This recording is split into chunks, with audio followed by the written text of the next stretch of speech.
Hola, ¿qué tal? El día de hoy vamos a ver introducción a las variables aleatorias. Mi nombre es Daniel Armando Corazza Segarra. Mis redes sociales y página profesional de Google y canal de YouTube. Bueno, pues para dar una pequeña introducción a lo que son las variables aleatorias, vamos a dividir estas en dos grandes apartados. Se les conoce como variables aleatorias discretas y variables aleatorias continuas, y que estas a su vez van formando algo que se le conoce como distribuciones de probabilidad. Bueno, pues aquí hay unos ejemplos clásicos de lo que es las variables aleatorias discretas. Vemos la distribución Bernoulli, la binomial, geométrica, hipergeométrica y de Poisson.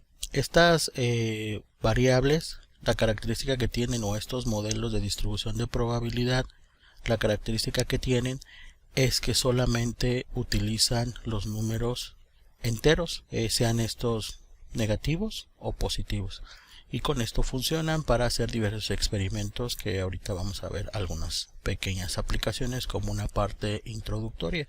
Aquí en esta tabla mostramos la variable aleatoria, cómo se representa, su función de densidad de probabilidad, que es esta tercera columna, la media, quiere decir que cómo calculo el valor promedio del evento a través de este cálculo, que proviene también o se deduce también de la función de densidad de probabilidad, y su varianza de cada una de estas distribuciones de probabilidad, y en promedio un gráfico que representa su comportamiento con determinados parámetros clásicos o de manera más emblemática. Bueno, en esta misma tabla que acabamos de mencionar, bueno, pues aquí ponemos algunas pequeñas imágenes donde podemos ver ese campo de aplicación de las distribuciones de probabilidad. En el caso de la ingeniería industrial y de manufactura, bueno, pues se utiliza mucho para saber el número de defectos que hay en una línea de producción, o bien en el caso del modelo geométrico, en qué determinada unidad de producción va a salir la primera defectuosa, o en el caso de hipergeométrica, si agarro un lote de piezas o un conjunto de elementos y quiero saber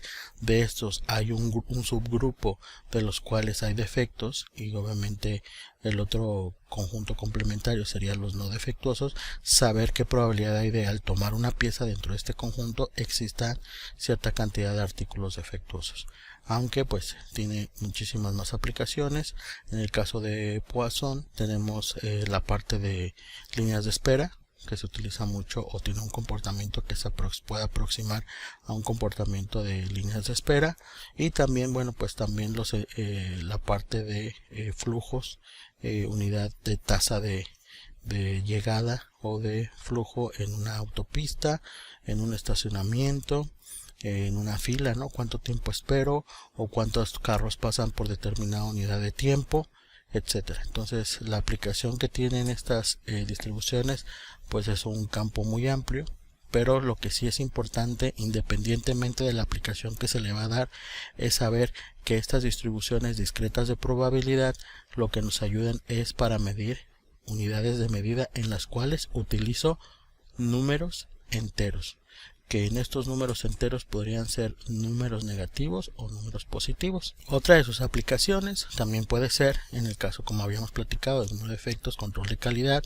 o también el momento de encontrar una primer pieza defectuosa. Aquí también vemos algunos ejemplos relacionados con el tema que estamos platicando.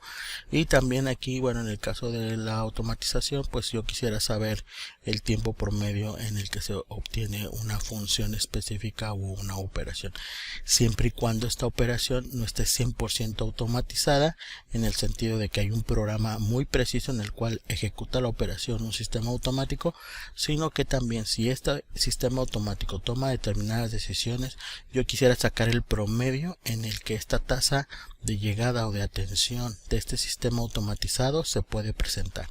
Entonces ahí, como toma decisiones a través del tiempo, porque todas las operaciones tienden a tener una variación, entonces cuando hablamos de variabilidad, entonces pudiéramos medirlo mediante distribuciones de probabilidad, si el caso en el que la unidad de medida corresponde a números enteros. Entonces estamos hablando de una distribución discreta de probabilidad, y por lo tanto la podemos resolver de esa manera. Aquí estamos viendo una tabla como parecida a la anterior, donde ponemos distribuciones o variables aleatorias continuas, que ya aquí ya se conformaron en modelos o distribuciones de distribución de tipo continuo. Estas distribuciones continuas de probabilidad, las más conocidas pues son la normal, la uniforme, la triangular, la Weibull, la exponencial. Ahí vemos su representación simbólica de cómo las puedo medir. Esta variable aleatoria se aproxima a una distribución normal con parámetros mu, que es la media, y una varianza sigma cuadrada. Así algunos de ellos tienen sus parámetros en cómo se tienen que estimar. Esta es su función de densidad de probabilidad. La diferencia que tenemos de las variables aleatorias continuas con respecto a las variables aleatorias discretas es que en el caso de los modelos continuos o distribuciones continuas de probabilidad es que la unidad que pueden medir en el experimento es números reales. ¿Qué significa esto?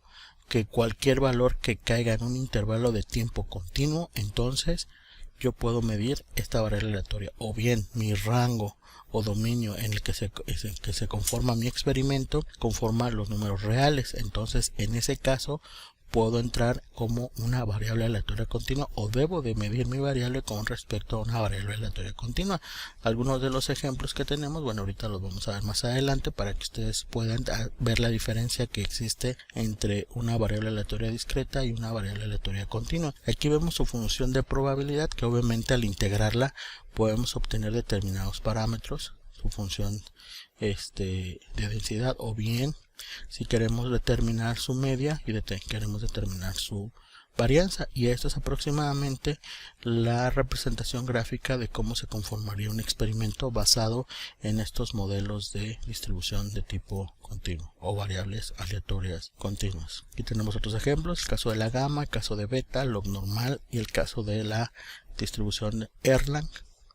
También sus comportamientos y sus parámetros, su representación simbólica, su función de densidad de probabilidad o su función de densidad, y su media y su varianza. Bueno, ¿cuáles son las aplicaciones en las cuales podemos aplicar las distribuciones continuas de probabilidad? Bueno, pues entonces aquí podría yo representar el caso de una operación, el tiempo en el que ejecuta esta operación cierta persona. Aquí lo estamos viendo mediante la película de Modern Times de Chaplin.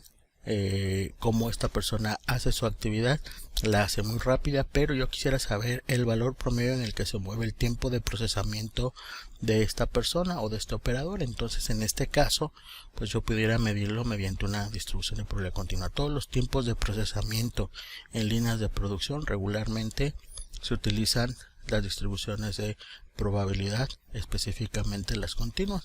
Por ejemplo, también si yo quisiera saber la tasa de falla de esta máquina que hace este tipo de productos, estos pretzel, entonces probablemente también lo podría hacer mediante esta tasa de falla. En qué momento de tasa de tiempo por horas acumuladas de esta máquina va a ocurrir la primera falla o el primer paro de la máquina. Bueno, pues lo pudiera medir mediante una distribución de probabilidad de tipo continuo. Otros ejemplos relacionados, hablábamos mucho de las operaciones o de las líneas de producción. Bueno, pues aquí hay un ejemplo en donde tenemos una empresa que fabrica cierto producto que son relacionados con los alimentos, y bueno, también cada una de las personas que involucran este proceso pues pudiera medirlo para sacar un valor promedio de desempeño, y cada comportamiento de este proceso o de estas personas lo pudiera medir mediante una distribución, o bien se define como una variable aleatoria continua, porque la variabilidad en la que sucede el evento llamado tiempo de operación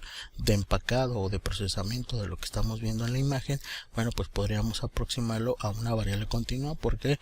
Porque el intervalo que cae el tiempo de procesamiento conforma el valor de los números reales, que puede ser un tiempo de procesamiento 1.62 segundos, pero puede ser 1.623 segundos, etcétera. Entonces, como el número es infinito de soluciones dentro de un intervalo, pues entonces podremos considerarlo como una variable de tipo continuo. Igual aquí vemos algunos ejemplos hablando de fallas de máquina y hablando de tiempos de procesamiento. Lo vemos representado mediante imágenes de la película de Modern Times, y la de abajo es una empresa que fabrica lápices. En el caso de la empresa de lápices, ahí probablemente lo que queramos encontrar son algunos parámetros de calidad. Quisiéramos quizás saber el ángulo en el que está el sacar la punta al lápiz, o bien yo quisiera saber algún diámetro específico del producto o el largo, etcétera, pues yo tomar una muestra y esa muestra podría aproximarla a una variable de tipo continuo, que regularmente muchos estudios se basan en la distribución normal en el caso de tolerancias de especificaciones, pero bueno, pues quisiera yo medir otro parámetro, también lo podría hacer por una variable aleatoria de tipo continuo. También aquí hablando de las fallas de máquina, bueno, aquí vemos un ejemplo de una empresa que fabrica un tipo de producto comestible. Bueno, pues en esta empresa también estamos viendo algún tipo de procesamiento muy específico que está haciendo la máquina bien coordinado. Bueno, pues también ahí probablemente lo que quisiera yo saber es ver si van cumpliendo con las tolerancias y especificaciones, que también cae dentro del rubro de las variables aleatorias continuas. La falla de la máquina también considerarse como una variable aleatoria continua. Entonces puedo medir varios parámetros relacionados con las variables aleatorias continuas, y también esto lo pudiera combinar con variables aleatorias discretas. ¿Por qué? Porque si por un lado quiero medir tolerancias y especificaciones, pues me voy al análisis de variables aleatorias continuas con algún modelo que me pueda representar el comportamiento que yo estoy viendo. La falla de la máquina también tendría que medirla con alguna distribución de probabilidad de las que estamos presentando en las tablas, o bien también si yo quisiera saber cuál es la probabilidad de que en qué número de pieza voy a obtener la primera defectuosa, bueno, pues caigo en las distribuciones de probabilidad de tipo discreto a través de la distribución geométrica, o bien también el número de defectos que puedo encontrar en determinado lote de producción, bueno, también lo puedo hacer mediante una distribución de tipo discreto a través de probablemente de la distribución binomial, de tal manera que puedo yo tener diferentes modelos dependiendo del objeto de estudio y lo que yo quiera encontrar en cuestiones de probabilidad. Entonces, si se dan cuenta, en un proceso de manufactura yo pudiera encontrar diferentes tipos de modelos de distribución de probabilidad, los cuales obviamente los voy a definir con respecto a las necesidades que tenga la empresa y el por qué lo estamos haciendo, porque nosotros podemos analizar muchas cosas, pero lo importante es tener un objetivo claro de qué es lo que buscamos a través del análisis de este tipo de variables. Bueno, por mi parte es todo. Pueden suscribirse y ver en el canal de YouTube diferentes temas relacionados con la ingeniería industrial, la estadística y la probabilidad, y otros temas relacionados con la administración de operaciones y suministro, y en las redes sociales también pueden encontrar esta información relacionada. Muchísimas gracias.